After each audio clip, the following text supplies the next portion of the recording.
Radio Network. Scotty, thanks very much for joining us. How big of a problem is this charge against Corey Lewandowski for the Trump campaign?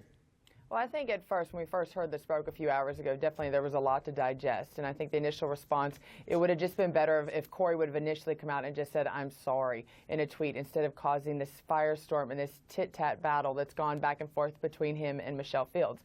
Now that we've had a few hours to actually review what the police have filed against him, there are some inconsistencies that are starting to come out, Wolf. You know, the Daily Mail has actually just did a story where they're posting that an anonymous member of Trump's Secret Service campaign is saying, details saying that Fields touched Trump twice and was warned not to by agents to stop.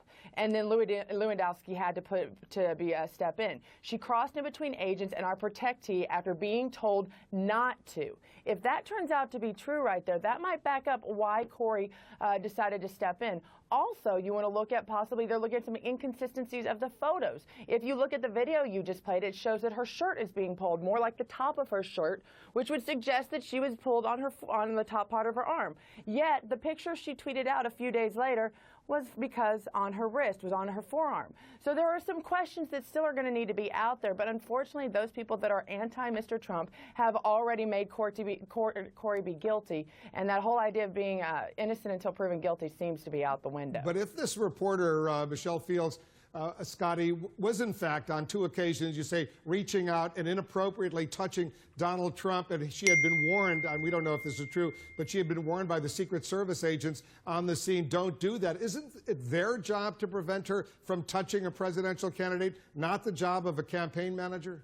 Well, you have to wonder then why, if you sit there and you look in that video, Corey's reaching across probably what I assume is a Secret Service agent. If Miss Fields was going to be assaulted, if she was going to be in some sort of fear of trouble, why wouldn't that Secret Service agent step in to protect her as much as Mr. Trump or Corey from that happening? You had hundreds of people in that room, Wolf. We did not get video for at least 24 to 48 hours of this event happening. If she was in so much, and let me say this, Michelle Fields is a great reporter. She is definitely one that pushes. She is definitely a very, very aggressive reporter and does a great job at it. If she was pushing, if she was actually in fear and actually her life was in turmoil or in danger, don't you think somebody else would have stepped in and said, you know what, that's not right what just happened? There was enough men and women both standing around that should have said something. If it was that dramatic of an episode, enough to warrant a charge. Now, Wolf, let me say this. Last year in 2013, 23,000 cases were reported of significant injury due to assault at work. I wonder if those 23,000, how many of those were filed police reports and how many of them were just because of a few bruises on the job? All right, let's listen to Donald Trump just moments ago aboard his plane. He was answering reporters' questions. He said this about the bruises. But I think when people see that tape, and they take a look at that tape, and they take a look at her initial statement before she knew she was on tape, take a look at that. You have to see it. You take a look at her initial statement. It sounded like she got thrown out of a building.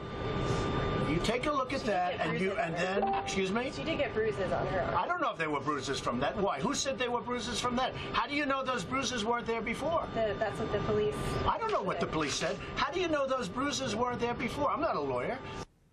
You heard what he said. He's not a lawyer. How do you know those bruises were from when Lewandowski grabbed or touched her arm? Your reaction?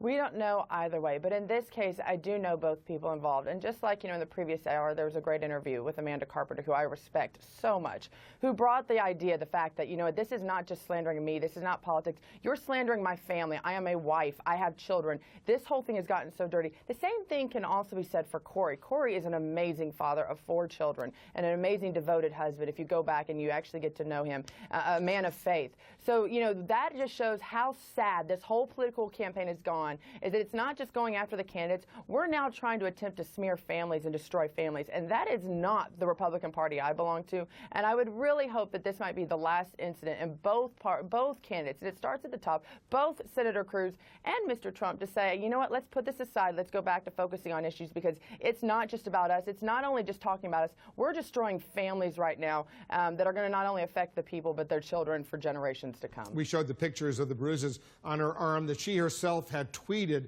after the incident. There they are once again. She says those were done by Corey Lewandowski. He originally insisted he never even touched her. He, in fact, tweeted at Michelle Fields, "You are totally delusional. I never touched you. As a matter of fact, I have never even met you. Clearly, the video shows he did, in fact, touch her, right?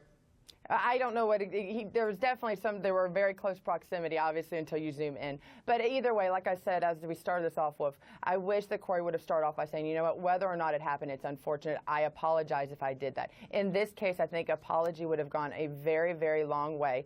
Unfortunately, though, I know apologies and team is probably a very unapologetic administration don't necessarily resonate well within the Trump campaign, whether they're warranted or not. All right, Scotty.